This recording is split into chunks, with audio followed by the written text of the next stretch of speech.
দর্শক, আমরা খাদ্য তালিকায় আসলে যে খাবারগুলোকে খাই তার মধ্যে আসলে চর্বিযুক্ত খাবারগুলি আমাদের অনেক বেশি পছন্দ থাকে। একটু ডিপ ফ্রাইড আইটেম থাকে বা কেউ যখন বিফ মাটন খেয়ে থাকে সেই খাবারের মধ্যেও কিন্তু ন্যাচারাল চর্বি অনেক বেশি থেকে থাকে, যার কারণে কিন্তু সেই খাবারটা আমরা বেশি খেতে পছন্দ করি। কিন্তু খাবার পরে আবার চিন্তা করি যে কিভাবে এই চর্বিটাকে দূর করা যায়। খাদ্য তালিকাটাকে যখন এমনভাবে সাজাবেন যে খাবারগুলো আপনি যখন চর্বিযুক্ত খাবার খাবেন কিন্তু চর্বি যেন আপনার বডিতে জমে যেতে না পারে সেই ব্যবস্থাও করতে হবে।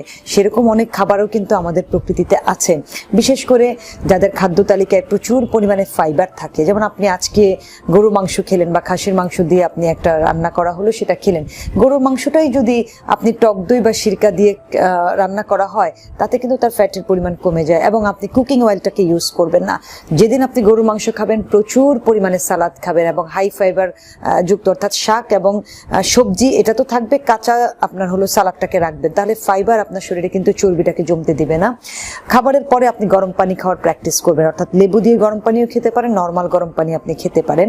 তাছাড়া আমাদের খাদ্য তালিকায় পেকটিন সমৃদ্ধ ফ্রুটস, যেমন যেই ফলগুলোতে আপনার জেলি তৈরি করা হয়, যেমন অ্যাপেল আছে, অ্যাপেল আছে, আঙ্গুর আছে, তারপরে হলো আনারস আছে, কমলা আছে, এই ফলগুলো দিয়ে কিন্তু আমরা জ্যাম জেলি তৈরি করে থাকি। সো পেকটিন কিন্তু পেটে চর্বি কমাতে বা চর্বি জমতে সাহায্য করে না, অর্থাৎ কোনোভাবে যেন চর্বি জমতে না পারে, মেটাবলিজমটাকে সে ঠিক রাখে, সেজন্য পেকটিন সমৃদ্ধ ফল কিন্তু আমাদের দৈনন্দিন খাদ্য তালিকায় থাকতে হবে। অ্যাপেল একটা জনপ্রিয় ফল, আমরা অনেক সময় বলে থাকি যে বিকেলে বা সকালের নাস্তায় বা 10টা সাড়ে 10টা অথবা রাতে ঘুমানোর আগে লাস্ট একটা ফল বা কিছু খেতে বলি, সেটা কিন্তু আপনি চাইলে অ্যাপেলটাকে খেতে পারেন। পাকা পেঁপে আছে, পাকা পেঁপেও কিন্তু সকালে খালি পেটে খেলেও কিন্তু আপনার একেবারে বাউলটা ক্লিয়ার হয়ে যাবে এবং পাকা পেঁপেও মধ্যে যে ফাইবারটা থাকে তাও কিন্তু আপনাকে চর্বি জমতে দিবে না। আরেকটা হলো কাঁচা পেঁপের সালাদ খাবেন আপনি।